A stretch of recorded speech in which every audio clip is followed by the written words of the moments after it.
sobre saúde auditiva. Então, o screening das nossas crianças para a gente pegar essas perdas auditivas o mais precoce possível. Isso está em constante atualização. No final do ano passado, o Comitê Americano trouxe algumas novidades. Eu vou falar um pouquinho dessas novidades durante essa apresentação. E no final, a gente vai falar um pouquinho exatamente sobre o teste da orelhinha em si, que são as emissões otoacústicas. Então,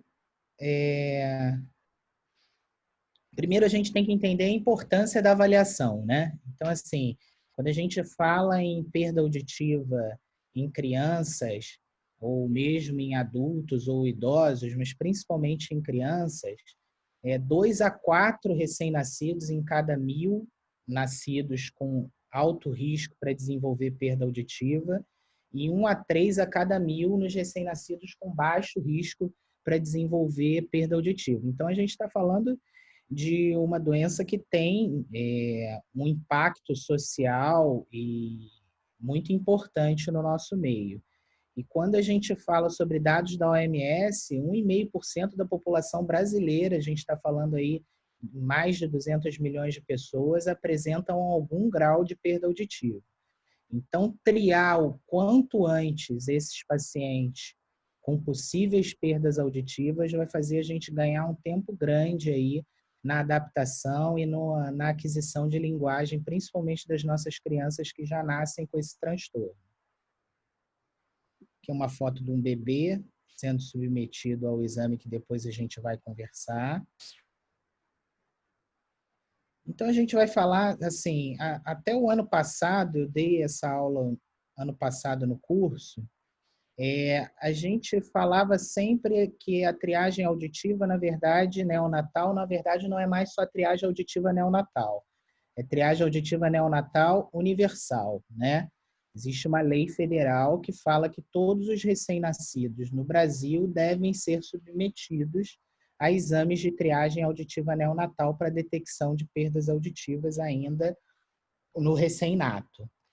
E a gente falava sempre assim, dos diagnósticos de perda auditiva e dos tipos de perda auditiva, a gente fazer sempre até os 3 meses de idade, com uma intervenção e um tratamento até os 6 meses de idade. Mas aí o Comitê Americano, no final de 2019, assim como vem atualizando basicamente de 4 em 4 anos, fala para a gente agora que o ideal seria esse diagnóstico até os 2 meses de idade e essa intervenção precoce até os 3 meses de idade. Isso numa situação de mundo ideal, né? Ele ainda fala durante a apresentação deles, durante o artigo, que esse diagnóstico pode ser entre 2 e 3 meses e essa intervenção entre 3 e 6 meses. Aí ele se apoia nesse diagnóstico precoce de modo a que até os 2 meses de idade a criança ainda está com aquele sono natural. É uma criança que ainda dorme muito e muitas vezes você não precisa fazer os exames de triagem com qualquer tipo de sedação. E a intervenção também ele se baseia aqui no próprio FDA, que tem aprovado agora implante coclear antes de 12 meses. Então, com isso, a gente vê uma forte tendência da comunidade, dos conselhos de saúde auditiva mundiais, de cada vez mais a gente encurtar a detecção e a intervenção nesses grupos de crianças, de modo a gente conseguir uma melhor adaptação linguística e aquisição de linguagem, conhecimento e cognição dessa criança. Quanto antes a gente detectar e intervir, mais cedo essa criança vai estar inserida socialmente de uma maneira adequada. Aqui é só um relato daquilo que a gente falou. Então, aqui embaixo, né, estava falando que aquela regra do 136, atualmente, se a gente conseguir chegar no 1, 2, 3, no terceiro mês, já pensando em algum tipo de adaptação a aparelho auditivo, já seria interessante. E falando em intervenção, aqui tem só um relato, né, numa americana surda-muda, que ela fala: a surdez é o maior dos infortúnios, a perda do estímulo mais vital. O som da voz que nos traz a linguagem desencadeia os pensamentos e nos coloca em companhia intelectual dos homens. Isso é só mais para a gente aguçar a importância desse tema. Não ver um tema como um tema chato, um tema que a gente basicamente segue protocolos, mas para a gente entender que a elaboração desses protocolos advém de estudos que vão nos auxiliar a dar um tratamento mais adequado para essas nossas crianças que têm problemas auditivos. E essa intervenção cada vez mais precoce está associada a essa capacidade do nosso sistema nervoso central da neuroplasticidade. E tem relação também com a mielinização e o crescimento axonal dessas crianças. Então, quanto mais precoce a gente conseguir intervir, mais cedo essa criança vai estar inserida socialmente no nosso meio. A gente vai falar agora um pouco dos princípios da triagem auditiva neonatal universal. Então, a primeira coisa que a gente tem que saber é que todo recém-nascido deve ter acesso à triagem neonatal até o primeiro mês de vida. De preferência, ainda na maternidade, mas existem crianças que nascem em domicílio, nascem em outras regiões. Então, se estabelece, né, segundo o Ministério da Saúde, que pelo menos esse recém-nascido, até o primeiro mês de vida, deve ter acesso à triagem neonatal universal. Aqui só a lei federal que confirma isso, que todos os recém-nascidos aqui no Brasil devem ser submetidos a testes eletrofisiológicos de detecção de perda auditiva, dando o valor universal a essa triagem auditiva neonatal. Aqui é um princípio, né, que se o recém-nascido falhar no teste, reteste, a gente vai ver um pouquinho melhor esse diapositivo depois, sempre deve ser submetido a uma avaliação audiológica e médica nos primeiros 2, 3 meses de vida. Que se o recém-nascido falha, ele se torna uma criança de risco, então vai precisar de um monitoramento maior e possivelmente até ser encaminhado para o diagnóstico audiológico.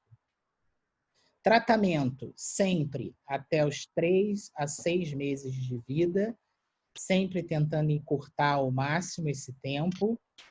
Esse é um tópico que eu gosto muito, a orientação familiar. Isso é muito importante. A gente tem que lembrar que não existe só as perdas auditivas congênitas, existem as perdas auditivas tardias da infância. Então, orientar bem a família, ainda que essa criança passe no teste da orelhinha ou mesmo no BERA, sobre os marcos do desenvolvimento, sobre a ida às consultas de puericultura com a pediatria e sobre a própria interação dessa família com a equipe de pediatria é muito importante, porque quanto antes essa família detectar alguma alteração do marco do desenvolvimento, é importante ser encaminhado diretamente para um de nós para a gente realizar os testes audiológicos importantes para saber se essa criança desenvolveu algum grau de perda auditiva ou não. Isso a gente meio que já falou, se o tratamento é até os 3, 6 meses, essa criança precisa ter acesso rápido ao aparelho de amplificação individual ou ao implante coclear. E sempre lembrar de uma intervenção multidisciplinar. Então, a gente está falando de um recém-nascido que ainda não tem maturação completa do sistema nervoso central e que, na verdade, ele vai precisar de uma equipe multidisciplinar, otorrino, pediatra, fono, às vezes fisioterapeuta, de modo a gente conseguir fazer com que esse recém-nascido consiga estar inserido no nosso meio social o mais precoce possível, com o tratamento sendo iniciado da melhor maneira possível. Aqui é uma escala que o próprio Ministério da Saúde coloca na diretriz, que é uma escala importante que precisa ser explicada para os pais, de modo aos pais em casa perceberem se há alguma alteração dessas sendo encaminhado direto para a etapa do diagnóstico de algum problema audiológico.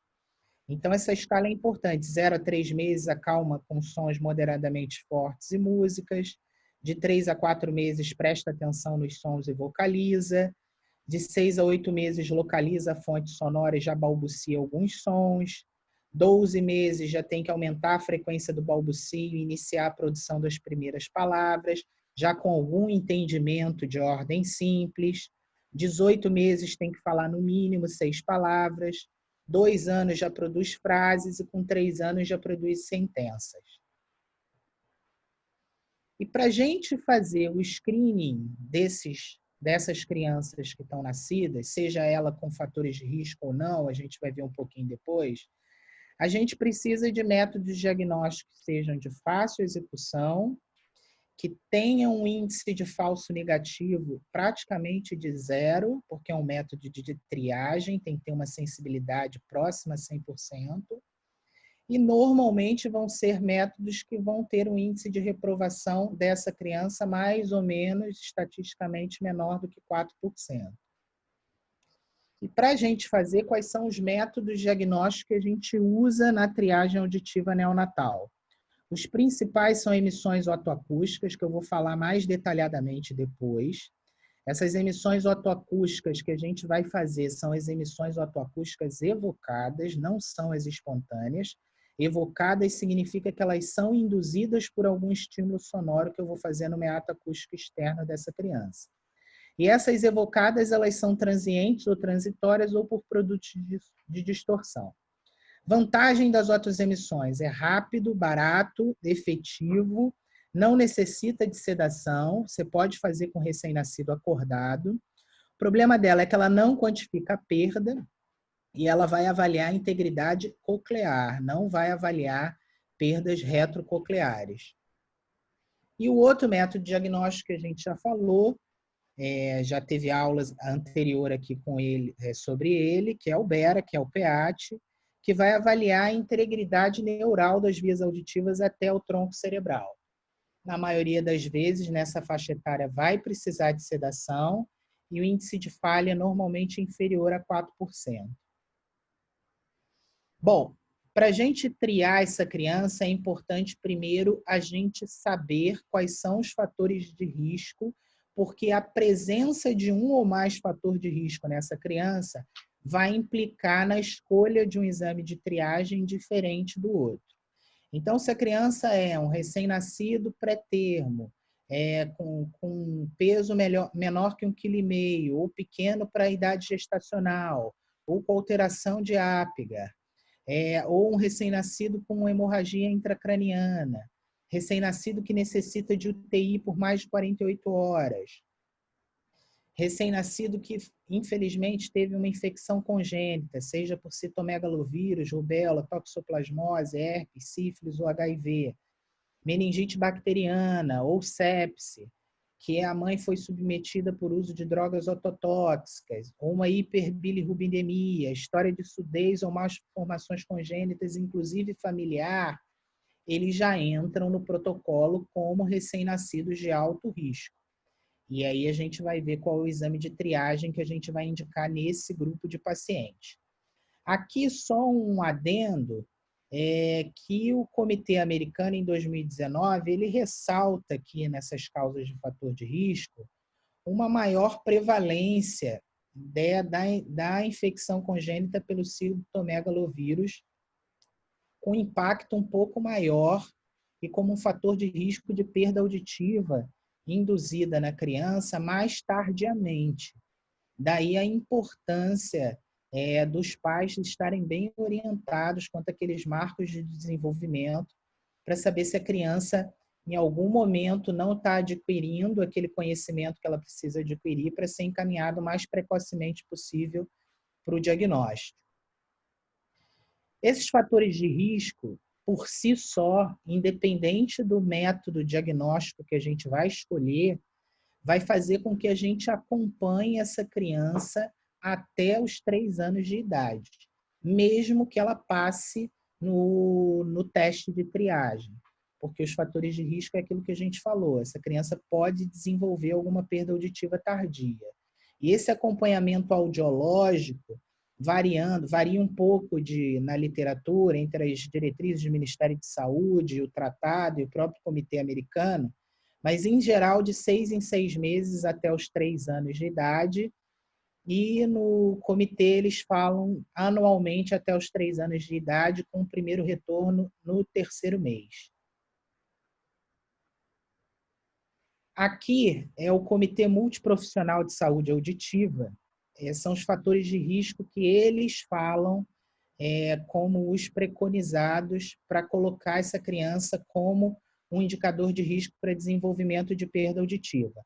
Basicamente, os mesmos do Comitê Americano, se acrescenta aqui o uso da oxigenação extracorpórea, que é a ECMO, o trauma craniano também, e ele divide um pouco melhor entre fatores congênitos e fatores perinatais ou tardios. Isso é só meramente ilustrativo, só para a gente saber que existem outros indicadores também por outras fontes na literatura. Bom, aqui eu segui basicamente o fluxograma da diretriz do Ministério da Saúde. A gente vai ver no próximo slide que muda um pouquinho em relação ao que o Tratado de Otorrino fala. Mas, basicamente, a triagem auditiva neonatal ela sempre vai se dividir.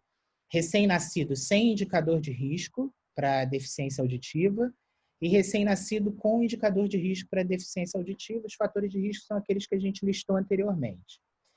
Então, se não tem fator de risco, a escolha do método é a autoemissão. Essas carinhas aqui nada mais são do que o azul representando a triagem, o laranjinha aqui representando o diagnóstico e o verde o tratamento. Lembrando que ainda pela diretriz do Ministério da Saúde, a gente segue a regra do 136. Então, triagem com 1 mês, diagnóstico com 3 e intervenção até 6. Então, como método de triagem sem indicador de risco, autoemissão. Com indicador de risco, o BERA.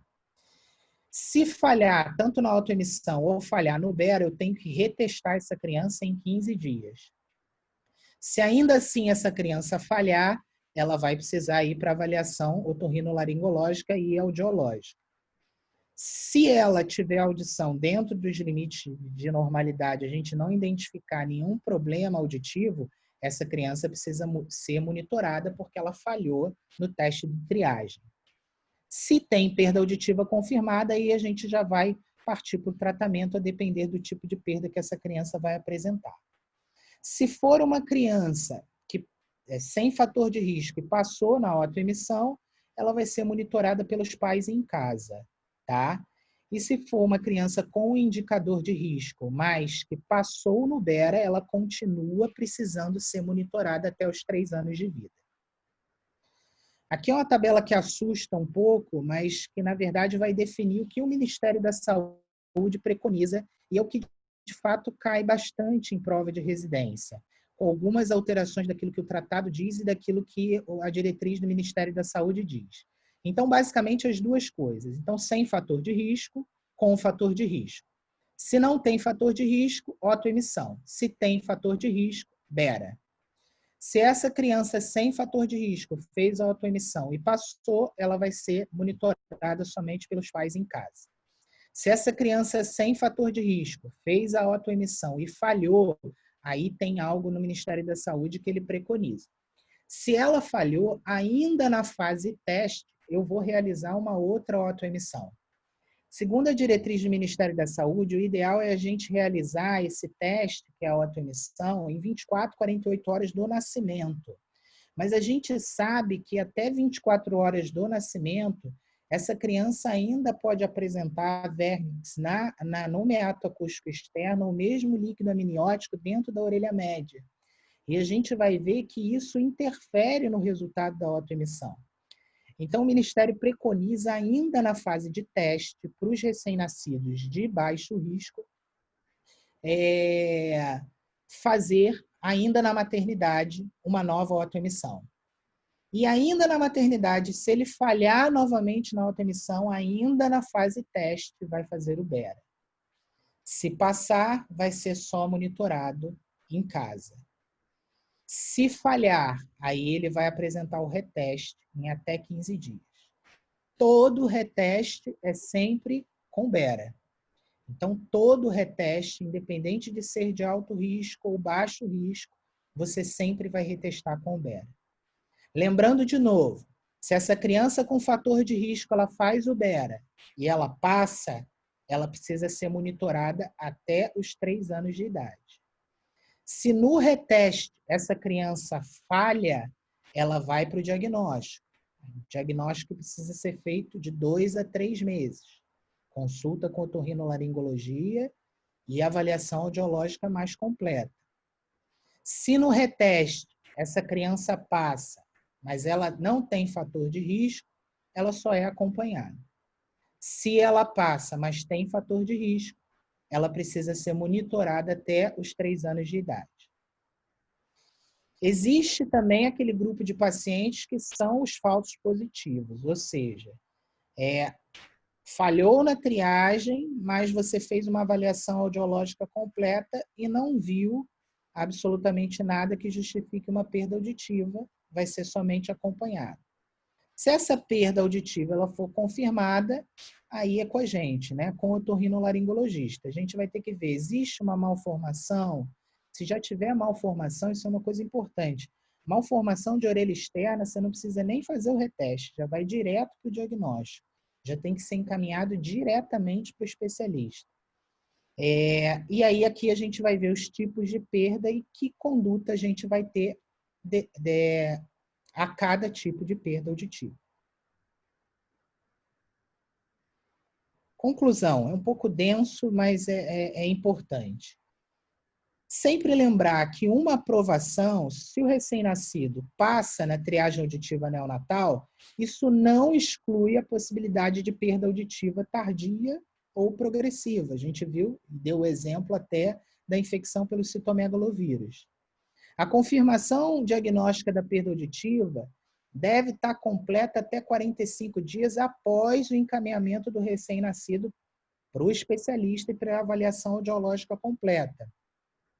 Recém-nascido que falha na autoemissão deve ter como reteste o uso do BERA associado ou não à autoemissão. Recém-nascido de alto risco que possui o BERA alterado deve ser diretamente encaminhado à avaliação médica e audiológica complementar. Aqui atrás, só o que muda um pouquinho em relação ao tratado é que se o recém-nascido com alto risco faz o BERA e ele falha, ele não precisa nem passar pela fase do reteste, ele é encaminhado direto para o diagnóstico. Isso segundo o tratado, não segundo as diretrizes do Ministério da Saúde.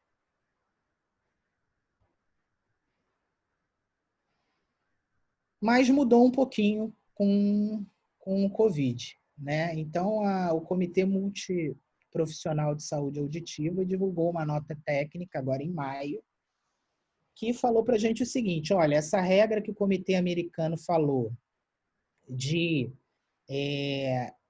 1, 2 e 3, ou no máximo 1, 3 e 6, agora com o Covid vai ficar um pouco difícil da gente conseguir chegar. O que mudou? A triagem auditiva neonatal, ela continua sendo antes da alta hospitalar, só que agora com o uso do EPI adequado. Agora, em caso de falha na triagem auditiva, aquele reteste tem que ser feito até 30 dias, idealmente até 15. Como a gente está vivendo essa pandemia, o ideal é que essa criança permaneça em casa. O reteste ambulatorial apenas quando as autoridades sanitárias autorizarem encerramento do distanciamento social. Isso vai levar a um atraso do diagnóstico e um atraso do tratamento. Eles mesmos referem isso nessa nota técnica, mas diante daquilo que a gente está passando, aquele reteste em 15 dias, esse reteste vai ser adiado até um melhor momento. É claro que a própria nota fala que a gente tem que individualizar caso a caso, né? Então, assim, não é errado você encaminhar um recém-nascido com alto risco para o diagnóstico antes disso, tá? Principalmente se esse recém-nascido não foi submetido à triagem auditiva neonatal. Aqui é um videozinho bem rápido sobre como é feito o teste da orelhinha, mas como uma introdução para a gente falar sobre o segundo tema, que são as otoemissões otoacústicas. Então, como é ser feito esse teste? É muito rápido. A colocação dessa sonda, que a gente vai ver mais à frente, ela é indolor. Você pode fazer com o recém-nascido dormindo ou acordado. O ideal é que não exista nenhum tipo de comunicação. E aqui é a fisiologia das otoemissões acústicas e depois essa informação dessas otoemissões vão ser captadas por um microfone, que a gente vai ver depois, e aí vão ser registradas em gráficos mostrando a presença dessas otoemissões. Então, vamos lá. Falar agora um pouco especificamente sobre esse método, que são as otoemissões.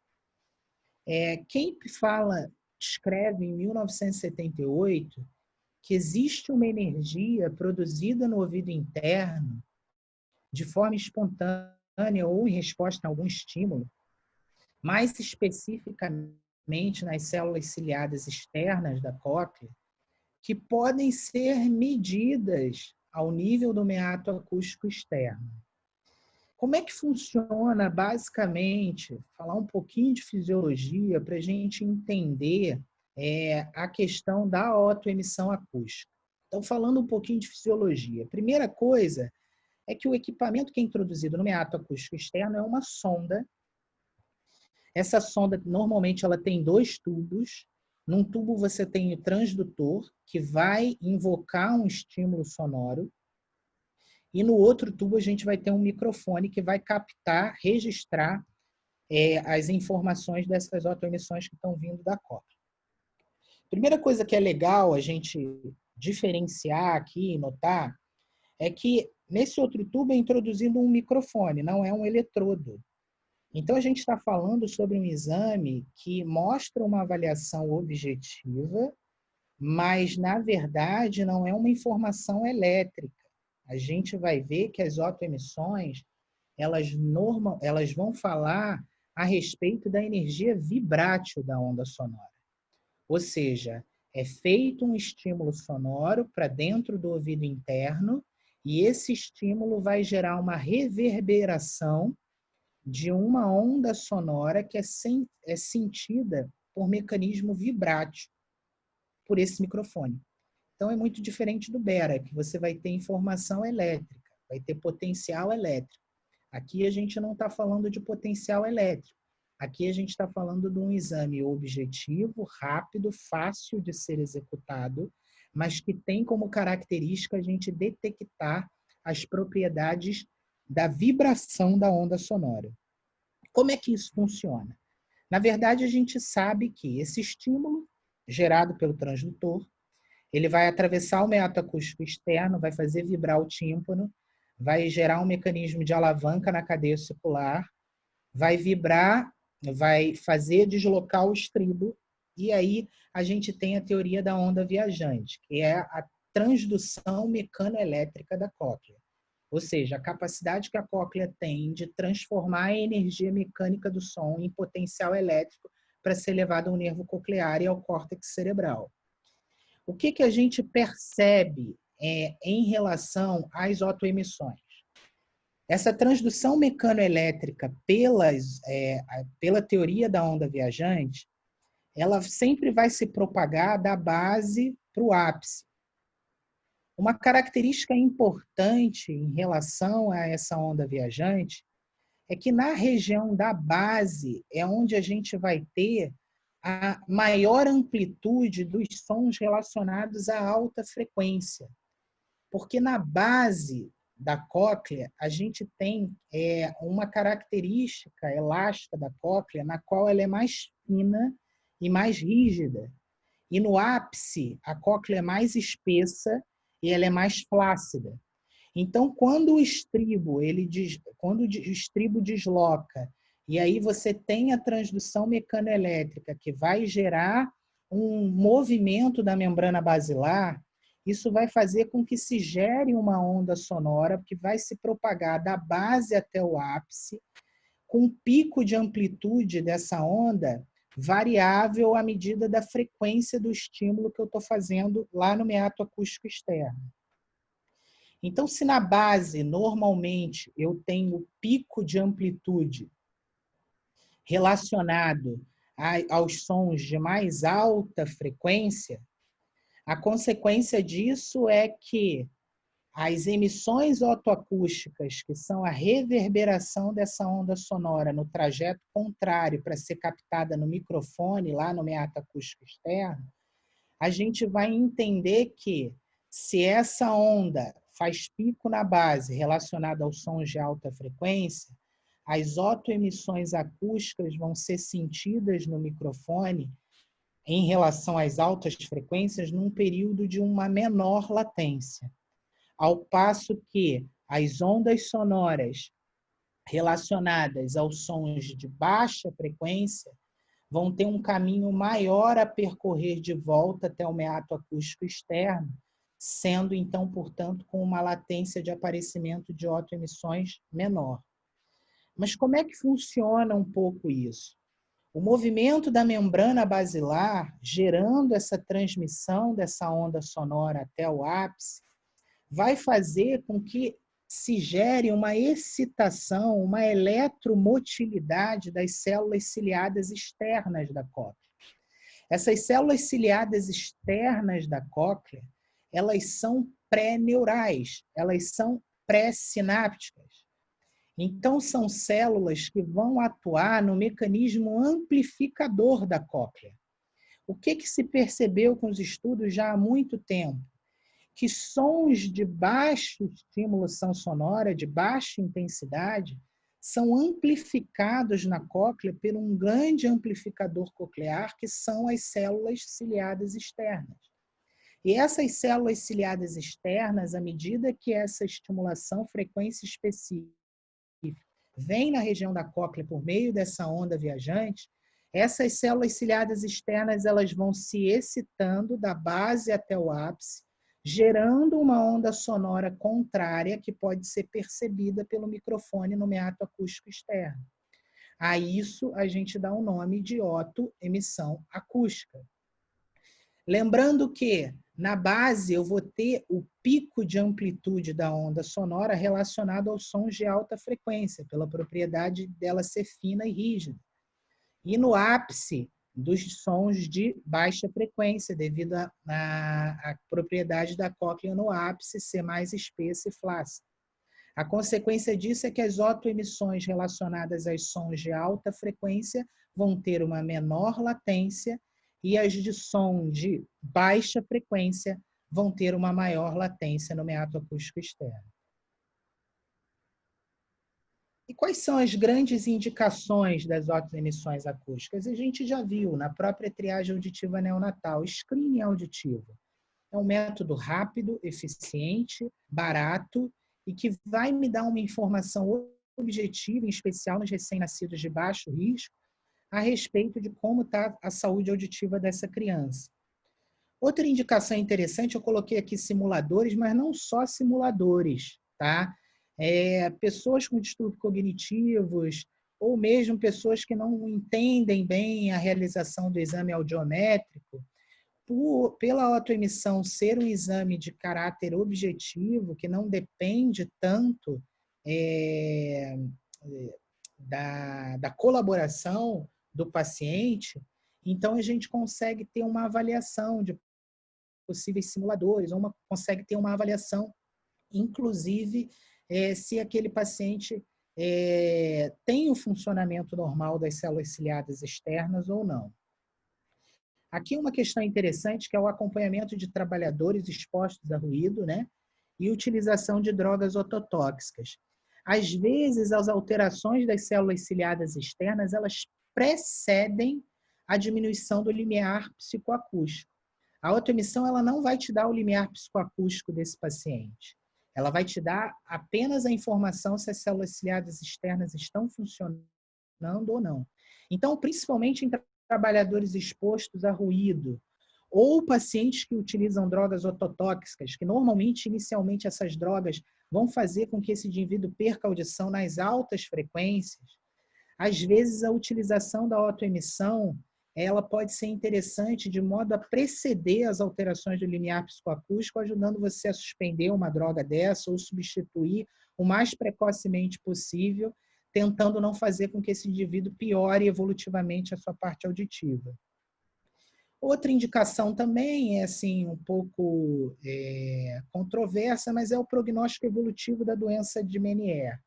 A gente sabe que no Meniere agudo, e principalmente inicial, quando você tem uma disfunção da membrana basilar, a gente pode encontrar na audiometria uma perda em grave.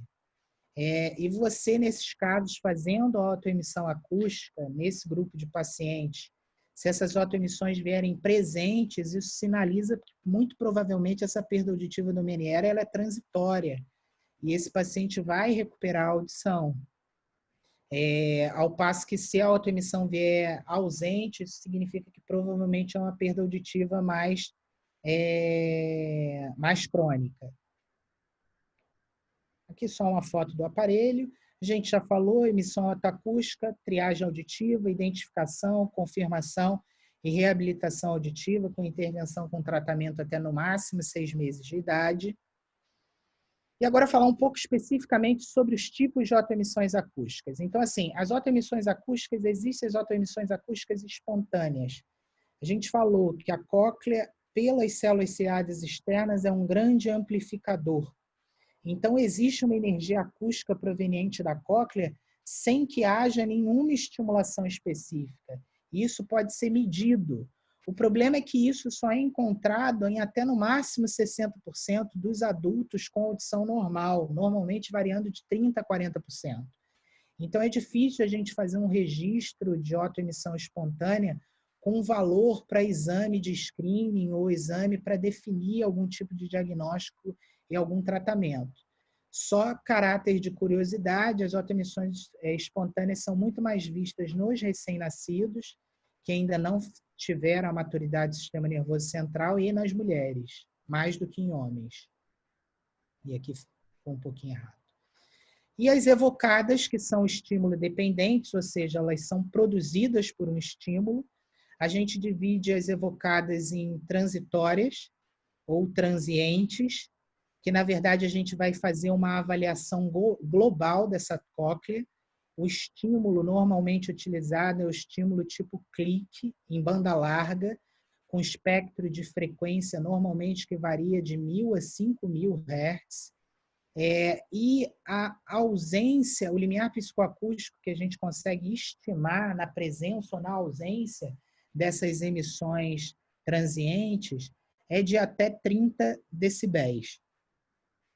As frequências dependentes, que a gente usa muito pouco, porque é muito difícil você captar e medir o registro desse tipo de estímulo. E as emissões autoacústicas evocadas por produto de distorção. A diferença é o tipo de estímulo. No produto de distorção, você vai ter dois tons puros em frequências diferentes. Normalmente, a frequência do segundo tom é um pouco maior do que a do primeiro tom. As intensidades do estímulo também são diferentes. Normalmente, a do primeiro é 10 dB maior do que o do segundo. E no produto de distorção, você vai fazer uma avaliação setorizada da cóclea. Você consegue chegar a um limiar psicoacústico um pouco maior, de até 55 dB. E aqui é interessante a gente frisar, a emissão autoacústica ela não vai medir limiar, tá? Mas ela vai falar sobre o funcionamento da célula ciliar externa. E qual é a importância disso? Naquilo que a gente falou, nos pacientes com problemas de cognição, ou pacientes que não conseguem colaborar para a realização da audiometria, ou até pacientes simuladores, às vezes é interessante você fazer uma autoemissão transiente e uma autoemissão por produto de distorção. Porque se você vê uma ausência de autoemissão quando você faz a transiente e uma presença de autoemissão quando você faz o produto de distorção, isso me sinaliza que provavelmente o nível de perda desse indivíduo está em algo em torno entre 40 a 45 dB. Ao passo que se você faz uma transiente, não passa, é ausente, e você faz um produto de distorção e também é ausente, você já sabe que provavelmente esse indivíduo tem uma perda aí acima do limiar de 55 dB. Bom, as recomendações. As emissões otoacústicas, elas sempre devem ser realizadas em local silencioso. Daí a importância da gente, principalmente porque faz isso na triagem auditiva neonatal, é sempre informar a mãe, pedir para ela não conversar durante o exame. O ruído de fundo máximo tem que ser no máximo de 40 dB nível de pressão sonora. Isso é uma coisa muito importante que eu não falei, mas deixei para falar agora. A otoscopia sempre deve preceder a realização do exame. Eu falei lá no início que, às vezes, até 24 horas, o recém-nascido tem alterações na orelha externa e na orelha média, que vai fazer com que eles falhem na otoemissão, e isso é uma verdade, inclusive para os adultos.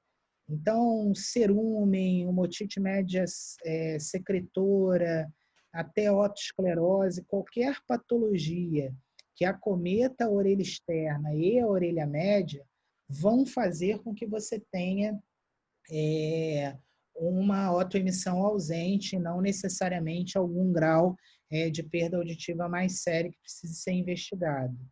Então, fazer otoscopia, ver se tem alguma rolha de cerúmen, remover antes de realizar o exame, isso é muito importante. Outra coisa importante que eu não botei aqui, mas é o correto posicionamento da sonda. Então, o correto posicionamento da sonda também é fundamental, porque ali está acoplado um microfone que vai registrar as otoemissões.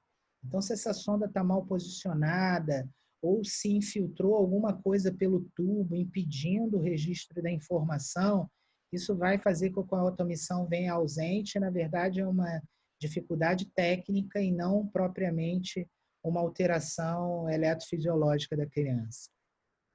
Igual a gente falou, pode ser realizado com o paciente dormindo ou acordado.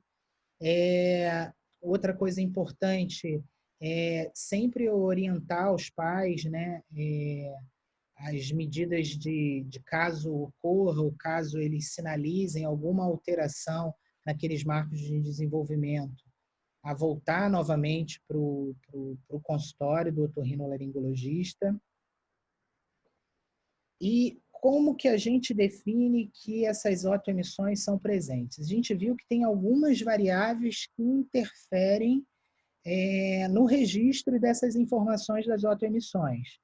Então, por exemplo, o mau posicionamento da sonda, ou um ruído de fundo acima de 40 dB. Isso influencia no resultado do teu teste. Isso, às vezes, influencia até no tempo que você vai realizar o teste. Os aparelhos, hoje em dia, são muito modernos, eles conseguem fazer um limiar de rejeição em relação aos ruídos externos ao exame, que a gente não tem que medir, mas mesmo assim existe um critério para a gente definir que essas otoemissões estão presentes ou não. E esses critérios são baseados na reprodutibilidade da amplitude dessas ondas sonoras que são captadas pelo microfone e na relação sinal-ruído. Sinal é esse sinal que é a própria otoemissão, que é a amplitude da onda das otoemissões, e o ruído sempre tem que ser maior que 6 dB. Se esse ruído de fundo, então, estiver muito alto, o paciente não vai passar. A otoemissão vai estar ausente. Então, aqui, basicamente, só para a gente ver graficamente, isso daqui é uma otoemissão por produto de distorção. Esse é o registro gráfico do DPGram, que vai avaliar o nível em decibel da amplitude da onda sonora e as frequências que eu estou estimulando. Os resultados do teste já aparecem aqui no aparelho. Essa terminologia, esse último consenso americano mudou, não colocam mais isso, agora é passa e falha. Aqui o indivíduo não passou, a criança não passou. Aqui a gente está vendo um registro do audiococleograma, que na verdade o ruído estava muito alto, e aí a consequência disso é que essas otoemissões não conseguiram ser registradas. Então isso fala a favor de que o exame vai precisar ser realizado num tempo maior. E aqui são 2 registros da criança que passou. Lembrando sempre que as frequências que a gente vai ver reprodutibilidade, 2, 3 e 4 mil Hz. E aqui só um registro das emissões otoacústicas transientes, que são aquelas com estímulo tipo clique de banda larga, que vai ter uma avaliação mais geral da cóclea. Bom, conclusão então, acabando aqui já agora. A otoemissão é um exame simples, barato, de rápida execução, amplamente utilizado na triagem auditiva neonatal, principalmente de pacientes de baixo risco, mas é sempre importante dizer que ela não avalia perda retrococlear, né? Então, assim, a presença de otoemissão acústica não exclui a possibilidade de perda auditiva tardia ou progressiva. E aqui, como uma última informação, é lembrar sempre que as células ciliadas externas, elas funcionam como um amplificador coclear. Então, a otoemissão, ela pode ser bem empregada nos casos de perda coclear, mas é importante a gente dividir essas perdas cocleares em perdas cocleares com alteração na transmissão sensorial e na transdução sensorial. O que é isso, né? Na transmissão sensorial é quando eu tenho, de fato, uma falha das células ciliadas externas. Se elas não estão falhando, se elas estão falhando, as otoemissões são ausentes. As otoemissões sendo ausentes, o meu mecanismo amplificador coclear é reduzido. Então, a minha estimulação das células ciliadas internas, ela também vai ser diminuída. E isso vai fazer com que o indivíduo desenvolva uma perda sensório-neural de diversos graus. Isso é uma perda na transmissão sensorial. Agora, existem as otoemissões das perdas de transdução sensorial. E aí, qual é a diferença? A diferença é que agora eu tenho um problema a nível de célula ciliada interna e principalmente de nervo coclear. Eu tenho um problema na transdução mecanoelétrica. Eu tenho um problema na formação do potencial de ação. E aí, muitas vezes, o problema, quando está nessa fonte, vai gerar otoemissões presentes. É o caso da neuropatia auditiva, que a gente vai ter um problema, um BERA totalmente ausente, mas as otoemissões presentes. Porque, lembrando, e isso tem que ficar, as otoemissões, como falam sobre o funcionamento das células ciliadas externas, essas células ciliadas externas, elas são pré-neurais, pré-sinápticas, e vão falar a respeito das propriedades mecânicas da onda sonora. Tá bom? Obrigado, gente. Era isso que eu tinha para falar com vocês. Obrigado, Léo. Compartilha a tela para a gente. Compartilhar. Foi. Ótimo. Foi? Foi. Bom, o tema é bem abrangente, bem atual também. Acho que você falou, atualizou com a parte do Covid, achei interessante. Letícia, vamos começar? Falar uma. Sim, gostei muito, gostei dessa parte da explicação mesmo da fisiologia lá, botou até a foto do 100 milhões de neurônios do Len. Eu acho que eu tinha esse livro, mas eu já passei. É muito bom, ficou só naquele beabá que a gente vê muito, então aprofundou bem, gostei muito, Léo. Sobre as perguntas aí que surgiram, o Thiago perguntou se a timpanometria tem algum papel e a partir de qual idade se deve usar sedação. Se deve usar, assim, varia muito, né? A Daniela Capra, quando deu a aula, ela falou que até 1 ano ela geralmente costuma conseguir, mas vai variar muito da criança. Tem criança que, sei lá, com 8 meses, 7 meses, talvez já fique muito incomodada com uma sonda na orelha. Vai depender se vai conseguir manter ela num sono profundo pós-mamada, enfim. Varia. Eu acho que sempre vale tentar, acho que antes de 1 ano, mas se não conseguir, tem que partir para a sedação mesmo. Sobre a timpanometria. Letícia, calma. Acho que é outra missão que vale a pena insistir um pouco, que não é um exame que incomoda muito. Sim, na autoemissão, mas é que ele perguntou do PEAT, é verdade. Eu acho que eu falei, dei a entender da autoemissão, mas a autoemissão geralmente é rápida, né? Então acho que tem que insistir mesmo. E timpanometria, desculpa, você ia falar. Não, a timpanometria, assim, nos guidelines não tem, né? Não é o que eles definem como a triagem auditiva. Mas o que eu vejo muito, pelo menos às vezes lá no Loreto, às vezes também quando atrasa um pouco o Bera, às vezes não é todo lugar que tem, ou a criança já precisa de uma sedação. Então ela chega, se a gente tiver a timpanometria à mão, a gente consegue ter um status da orelha média, como é que tá, ver a quantos decibéis está vindo reflexo, se está vindo alguma coisa.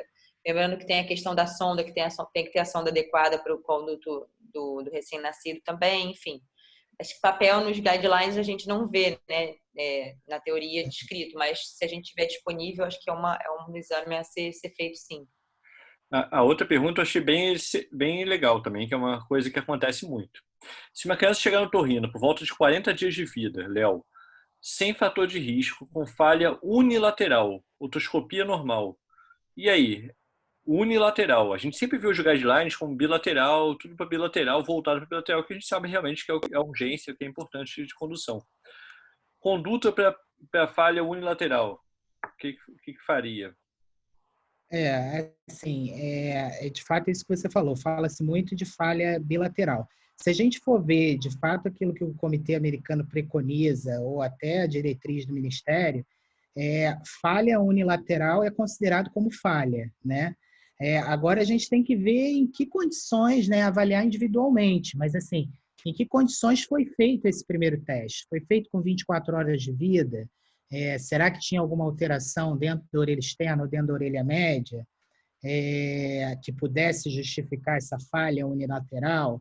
E agora a criança está com uma otoscopia absolutamente normal? Se a gente for ver pela questão protocolar, falhou unilateralmente, é considerado como falha, você retesta sempre como Bera.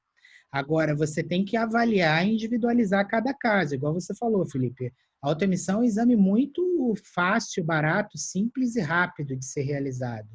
Então, assim, com a criança sem fator de risco, você refazer uma autoemissão, eu não veria problema absolutamente nenhum, entendeu? João, alguma coisa a acrescentar? Não, só lembrar o seguinte, que na triagem auditiva neonatal, quando a gente fala em Bera, a gente fala de Bera automático, né? Automático, é verdade. Então, assim, o Bera automático ele é bem tranquilo de fazer, igual uma autoemissão. Você não precisa de sedação, né? Bem tranquilo mesmo. Já tem até discussões se vale a pena fazer o Bera. Não conhece, João, a diferença de Bera automático para Bera normal. Fala para as pessoas que não conhecem a diferença do Bera automático e do Bera normal. O Bera automático ele é um aparelho que parece a autoemissão acústica, né? Você coloca os eletrodos, igual um Bera, na criança e dispara um som.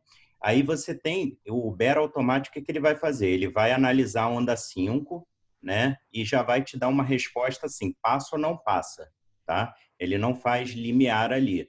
Você pode até, geralmente, regular o Bera para o que você quer, mas a maioria dos Beras automáticos, eles vêm em 35 decibéis, 35 de perda, né? Então, se a criança passa, ela escuta melhor que 35. Então, o Bera automático, assim, também é um exame de triagem. Então, rapidamente você faz. Já tem até discussões se vale a pena já fazer só o Bera automático, né? E não fazer autoemissão nessas crianças. Aí aquele Bera que a Daniela falou na aula dela, ele vai entrar, assim como a timpanometria, lá na parte do diagnóstico da triagem auditiva neonatal.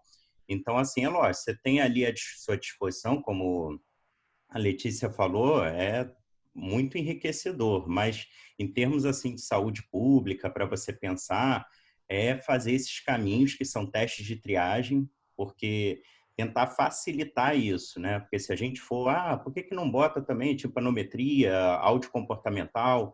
Isso tudo vai dificultar em termos de saúde pública, assim, porque a gente vê que o básico, infelizmente, já não é feito, né? Então, assim, eu sempre dei esse exemplo, né? E eu vivi na prática agora, né? Que a minha filha nasceu, fez o teste da orelhinha e ninguém me perguntou sobre história familiar de perda auditiva, ninguém me perguntou se eu era consanguinidade com a minha esposa, e isso numa maternidade importante, né? Então, a gente vê, assim, que não é bem feito o negócio, infelizmente. Então, assim, aquilo que o Léo falou, primeiro passo da triagem é a busca de fator de risco. E isso aí parece que o negócio virou protocolar, assim, tem que fazer o teste da orelhinha, faz e acabou, né? E aí o Léo mostrou muito bem que o negócio é muito maior e muito importante. Então tem que ver o fator de risco antes, se tem ou não, para decidir o melhor exame aí, tá? Muito bem. Mais alguma pergunta? Letícia, quer falar alguma coisa? Não, perfeito. Essa questão do PET automático é importante lembrar. Mas que eu ia falar alguma coisa? A questão de onde realizar, né? Acho que preferencialmente os guidelines falam aqui para fazer na maternidade de origem, não tem uma coisa assim, Léo? E nem todas têm PET automático, mas acho que tipo, idealmente todas teriam que ser na maternidade de origem, mas não, zero é o que a gente vê o que acontece, né? Mas uma coisa que é importante do guideline é isso de ter um marco de até 3 meses ter uma resolução para o problema auditivo da criança. Isso que eu acho que a gente tem que mirar. Até 3 meses de vida. Então não adianta vir um exame alterado e falar, volta daqui a 2 meses. E essa mãe se perde na vida e volta daqui a 3 meses. Então, ou seja, tem que ter um marco e você tem que estar muito objetivando aquele marco. Saber que vai chegar um momento que você tem que estar concluído essa avaliação audiológica da criança até 3 meses de vida. Para já dar seguimento à reabilitação dela, ou, no caso, à habilitação dela. Eu acho que também, assim, ficou na dúvida, começa o tratamento. O tratamento pode ser simplesmente estimulação, né, com fonoterapia e tudo mais, e vai ser até interessante, porque a fono muitas vezes vai te dar uma resposta também, se aquela criança está evoluindo, não vai dar. Não necessariamente a gente está falando em colocar aparelho, colocar implante coclear, nada disso, mas estímulo para essa criança já é importante começar, entendeu? É sempre bom. O estímulo não vai fazer mal nenhum para ela, né? Pelo contrário, vai fazer muito bem. E eu acho que é uma indicação da gente não ficar perdendo tempo. A gente vê, às vezes, assim, esse Bera foi inconclusivo, volta daqui a 2 meses, volta daqui a 3 meses, ainda não vi direito. E, assim, às vezes vale a pena você já começar alguma terapia para essa criança, porque mal não vai fazer, né? E aí, na terapia mesmo, pode-se testar o aparelho nessa criança, que já é mais uma peça aí para a gente avaliar se essa criança tem perda ou não. Eu acho bem importante isso, não deixar ficar essa criança sem uma solução depois de 3 meses. Bom, pessoal, já está chegando 9h30. Acho que já está. Alguém mais quer comentar alguma coisa? Vou dar uma chamada já para semana que vem. Que semana que vem a gente tem um convidado de fora, Dr. Renato Cal, do Pará. Vai falar com a gente sobre exame físico otoneurológico. O que a gente tem que saber sobre exame físico otoneurológico? As manobras, tudo isso em consultório, o que a gente tem que fazer no consultório de uma forma bem didática, uma aula muito legal. Convido a todos já para a semana que vem, 8h30, estarem aqui para a semiologia otoneurológica. Vai ser a 14ª aula do Oto Rio. Lembrando que a gente vai concluir com 21 aulas. Então a gente vai ter, daqui a pouco a gente vai entrar no módulo de reabilitação auditiva, com aparelhos auditivos, implante coclear, cirurgia de autoesclerose, próteses implantáveis, e vamos terminar a parte de otoneuro ainda agora. Tá bom? Então vão ser 21, hoje é 13, semana que vem 14, e a gente vai seguir até outubro. Começo de outubro a gente finaliza essa temporada. Tá bom? Pessoal, até semana que vem, então, 8h30. Tchau, tchau. A aula vai estar disponível no AutoSurge FF. Léo, parabéns pela aula. Tchau, tchau. Parabéns, Léo. Obrigado.